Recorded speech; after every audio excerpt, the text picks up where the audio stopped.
মায়েরা এবং বোনেরা, মহিলা মহল নিয়ে আবার এসে গেছি তোমাদের বেলাদি।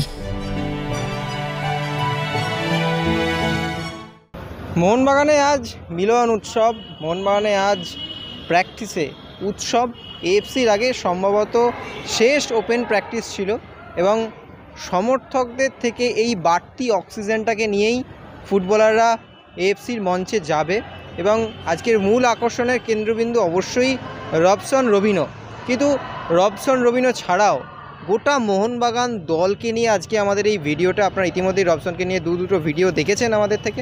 এবং এই যে মোহনবাগান দল এবং এই গোটা মোহনবাগান দল কি করলো, সম্ভবত এএফসির আগে আমরা হয়তো ম্যাচ ডে -1-এ একটা প্র্যাকটিস সেশন দর্শক বন্ধুরা সেটা পাবে না, কিন্তু গোটা মোহনবাগান দলের আমরা আজকে পুরো অনুশীলনটা দেখলাম।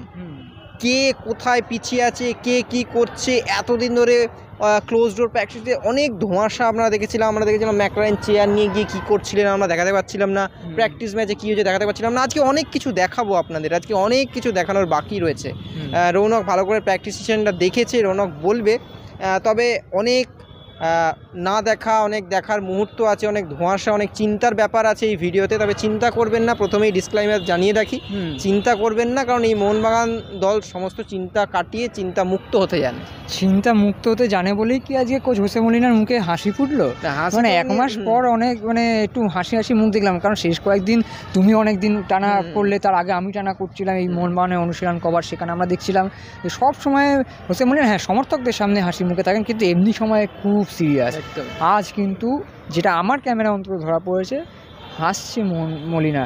এটা কিন্তু সত্যি অক্সিজেনটা বাড়তি যোগাবে এটা সমর্থকদের জন্য। আর এটা বলতে হবে অরিত্য, দেখো মোহনবাগান সুপার জায়ান্ট ম্যানেজমেন্টকে এই দিক দিয়ে আমরা অবশ্যই প্রশংসা করবো, যে যেভাবে সমর্থকদেরকে এখন জানোই যে কর্পোরেট হয়ে যাওয়ার পর সবকটা দলই ক্লোজ ডোর অনুশীলন করে, এবং এটা শেষ কয়েক বছর ধরে হচ্ছে, নতুন কিছু নয় আমাদের কাছে। আর আমরাও যে সব অনুশীলন যে পুরোপুরি ওপেন পাই তা নয়, কিন্তু আমরা যাওয়া পাই সমর্থকরা আগে যেমন সকাল 8টা থেকে এসে মোহনবাগান ইস্ট বেঙ্গল মাঠে অনুশীলন দেখতেন, সেটা পান না।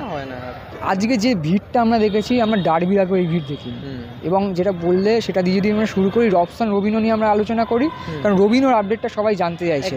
প্রথম কপিতে যেটা আমি আপনাদের জানিয়েছিলাম যে রবিনো কী করছেন, তারপরে কি হলো, তারপরে অরিত্য যেটা আমরা দেখতে পেলাম যে আজকে মোহনবাগানের যদি গোটা অনুশীলন দেখা যায়, মেন অনুশীলন যখন শুরু হলো, তিনবার হচ্ছে তারা কিন্তু ওই মাঠের দুটো প্রান্তকে ইউজ করে, একবার একটা হাফে অনুশীলন করলো, তারপর আরেকটা হাফে অনুশীলন করে আবার ফিরে হলো বাঁ দিকের হাফটাতে। এবং সেখানে যেটা দেখা গেল যে প্রথম দুটো হাফ যেটা অনুশীলনটা হয়েছে, যে ড্রিলসটা হয়েছে, সেটা হচ্ছে পাসিংয়ের উপর।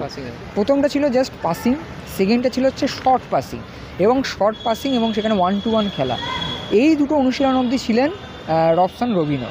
এবং তারপর যখন অনুশীলনটা হয়, সেখানে কিন্তু দুদিকে দুটো গোলপোস্ট রেখে বলতে পারো situation practice, match practice kind of, যেখানে দুটো দলে ভাগ হয়ে গোল করারও একটা ব্যাপার ছিল।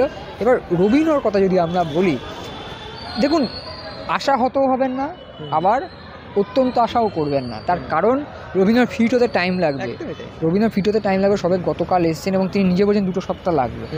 সেই জায়গায় দাঁড়িয়ে তিনি এটাও বলেছেন অরিত্র, যে আমি কিন্তু সবসময় আমার ট্রেনিংয়ে ছিলাম।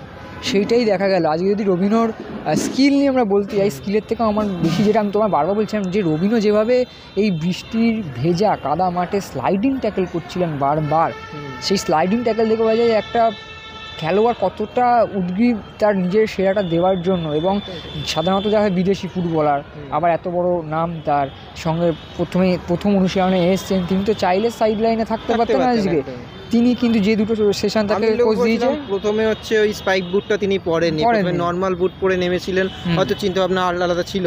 এবং তারপরে যখন ওই প্র্যাকটিসটা শুরু করলেন, তখন কিন্তু বুট পরে নিয়েছিলেন, একদম বুট পরে নিয়েছিলেন। এবং প্রথম সেশনটা যদি বলি, একটু ভেঙে যদি বলি, প্রথম সেশনে কিন্তু তিনি দাঁড়িয়েছিলেন টম অলড্রেডের পাশে, এবং তিনি কিন্তু বাকি প্লেয়াররা যেরকম দৌড়ে পাসিংটা খেলছিলেন, উনি এক জায়গায় দাঁড়িয়ে পাসিংটা খেলছে। অর্থাৎ তার যে এখনও ফিটনেসে আসতে একটু টাইম লাগবে, সেটা বোঝা গেল। কিন্তু দ্বিতীয় ট্রেনিং সেশন কিন্তু চমকে দিয়েছে অরিত্র। সেখানে বারংবার যেভাবে দেখলেন 2-3জনের মাঝখান দিয়ে কাটিয়ে বেরিয়ে যাওয়া, এই মাঝে মাঝে একটু ঝলক দেখাচ্ছিলেন। এখানে অনেক দর্শক বন্ধুরা বলছিলেন রবসন কি স্লো, তিনি দৌড়াচ্ছেন না কেন? নিজেরাই আবার উত্তর দিচ্ছেন যে না রবসান হচ্ছে সেই ফুটবলার যে অবান্তর দৌড়ান না, কিন্তু যখন দৌড়ান তখন কেউ ধরতে পারে না। আজকে সেই দৃশ্যই দেখেছি, অকারণে দৌড়ান না, কিন্তু যখন দৌড়ান তখন বাকিরা কারণেও ধরতে পারেন না। এইটা যদি বলি ওয়ান লাইনে, এটা ছিল রবসান রবিনোর আপডেট। এবং যেটা বললাম স্লাইডিং করছিলেন এরকম টাইপের, হ্যাঁ বাবা মোহনবাগান কিন্তু খুঁজে নিয়েছে, একদম সঠিক প্লেয়ারকেই হয়তো খুঁজে নিয়েছে অরিত্র। এবং সেই জায়গায় দাঁড়িয়ে যদি এবার আমরা আরেক বিদেশির দিকে আসি, যে ভিডিওটা এক্সক্লুসিভলি আমি তুলতে পেরেছিলাম, সামনে ছিলাম, সেটা হচ্ছে জেমি ম্যাকলারেন। অরিত্র জেমি ম্যাকলারেনের অসুস্থ ছিলেন, শরীর খারাপ ছিল, এবং আজকেও যেটা দেখা যাচ্ছে যতক্ষণ বৃষ্টি হয়েছে তিনি ভিতরে ছিলেন, বৃষ্টি থামার পর তিনি মাঠে ঢুকেছেন, রিহ্যাব করেছেন। কিন্তু তারপর তুমি সেদিনটা চেয়ার পেতে বসে দেখেছিল যে অনুশীলন দেখছেন, আজকে কিন্তু মাটিতে বসেই দেখলেন তিনি এবং অনিরুদ্ধ থাপা দুজনে রিহ্যাব করেছেন, সময় লাগবে ফিরতে। কিন্তু যে এক্সক্লুসিভ ভিডিওটার কথা বলছেন জানি না বাকিরা পেয়েছেন, কিন্তু যেটা আমি দেখতে পেলাম যে তার কোমরে কিন্তু বরফের যে প্যাকেটে করে বরফ বেঁধে রাখা হয় সেটা রাখা হয়েছে। এবার দেখো, এর আগে আমি বলেছিলাম যে দিমি যেদিন পায়ে বরফ বাঁধা ছিল, এটা কি হয়, মাসেল স্ট্রেস যখন হয়, যখন মাসেল পেনটা হয়, রিলিফ দেওয়ার জন্য, যাতে ওই পেশি সংকোচনটা সম্ভব মানে সাময়িকভাবে আরাম দেওয়া যায়, এবং সেটা ঠিক হয়। এবার হয়তো কোনো কারণে কোমরে চোট লাগতে পারে বা কোমরে টান লাগতে পারে, বলছি না যে চোট লেগেছে বা এরকম কোনো ব্যাপার। দেখো চোট যদি লাগতো তাহলে তো রিহ্যাব করতেন না।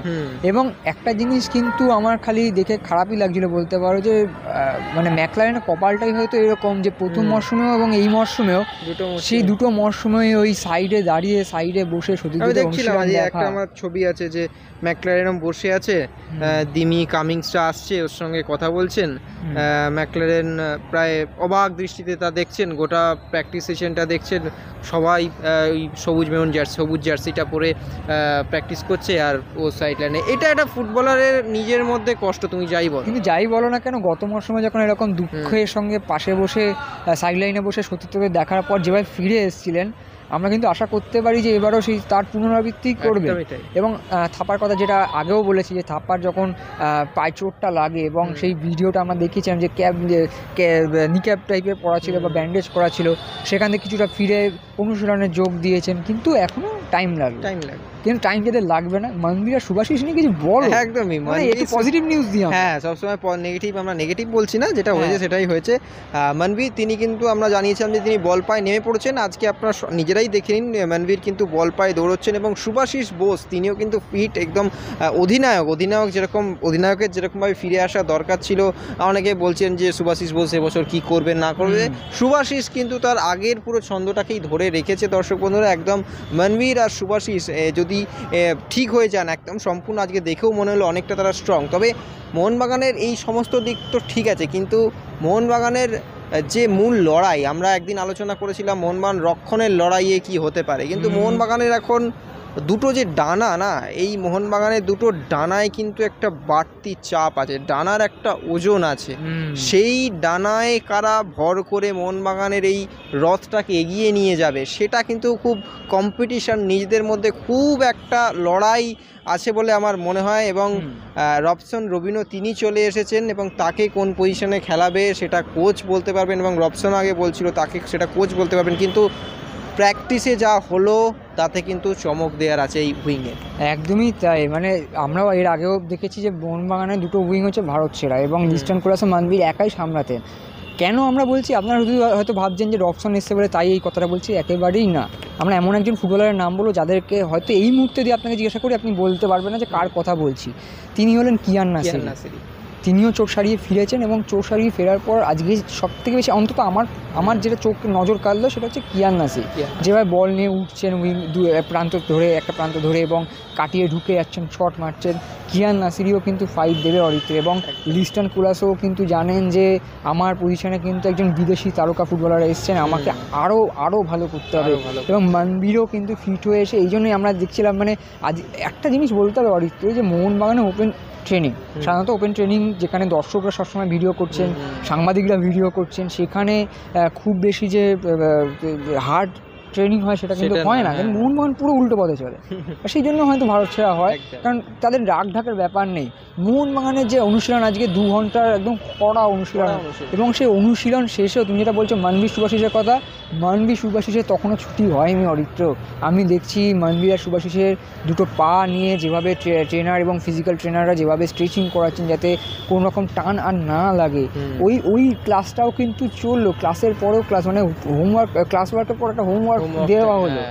এই ছিল সব মিলিয়ে। আর দেখো আরেকটা যেটা তুমি বলছি যে ম্যাকলারেনের জন্য যেভাবে ডিমি কামিন্স এগিয়ে এলো, এটা কিন্তু খুব পজিটিভ পয়েন্ট।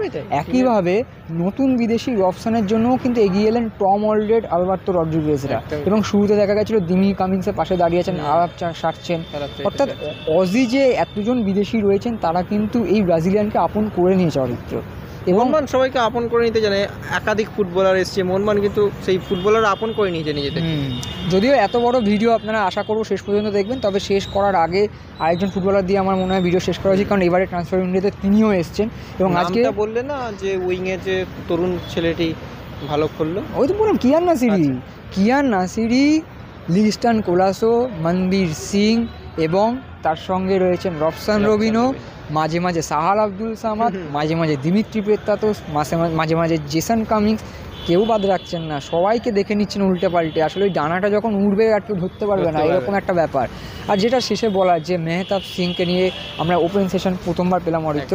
মেহতাবকে প্রথম যা দেখেছিলাম তার থেকে কিন্তু অনেকটাই ফিট, এবং আজকে সিচুয়েশন প্র্যাকটিসেও দেখলাম যে যথেষ্ট ভালো তিনি তার নিজের উপর কাজ করেছেন এবং ডিফেন্সে মানিয়ে নিয়েছেন আলবার্তোর পাশে। এবং তার সঙ্গে যদি বলি, যেটা তুমি বলছিলে সেদিনকার, যে দীপেন্দু বিশ্বাস থেকে শুরু করে বাকিরাও কিন্তু ঘাম ঝরাচ্ছে। এবং এখান থেকে বলা যেতে পারে যে বৃষ্টি ভেজা, আমরা যে কটা ওপেন সেশন পেলাম ওটা বৃষ্টি, প্রত্যেক কটা ওপেন সেশনে আমরা দেখলাম যে বৃষ্টি হচ্ছে এবং বৃষ্টিতে ঘাম ঝরাচ্ছে। অরিত্র বৃষ্টির জলে ঘাম মিশে যাওয়ার আরেক নাম হয়তো মোহনবাগান। একদমই তাই। এবং এই দলটা যেরকমভাবে লড়ছে, এই লড়াটা আপনারা দেখতে পাবেন 16 তারিখ যুবভারতী ক্রীড়াঙ্গনে, এবং সেই জন্যই প্রস্তুত হচ্ছে হোসে মলিনা। ওই যে প্রথম থেকে বলছিলাম যে আজকে তার মুখে হাসি, সেই হাসিটা গোটা ফুটবল দলের মধ্যে তিনি ফুটিয়ে দিতে চান, এবং অবশ্যই ফোটাতে চান তার সমর্থক বৃন্দকে। ভিডিওটি ভালো লাগবে লাইক, কমেন্ট, শেয়ার করবেন। আপাতত ধন্যবাদ। মোহনবাগানের last open practice session.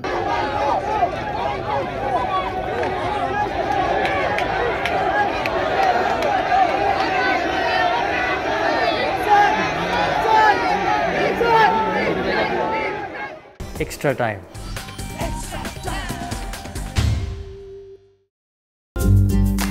Latest news আর এক্সক্লুসিভ ভিডিওর সঙ্গে আপডেট থাকতে এখনই সাবস্ক্রাইব করুন আমাদের ইউটিউব চ্যানেল। বেল আইকনে ক্লিক করতে ভুলবেন না যেন।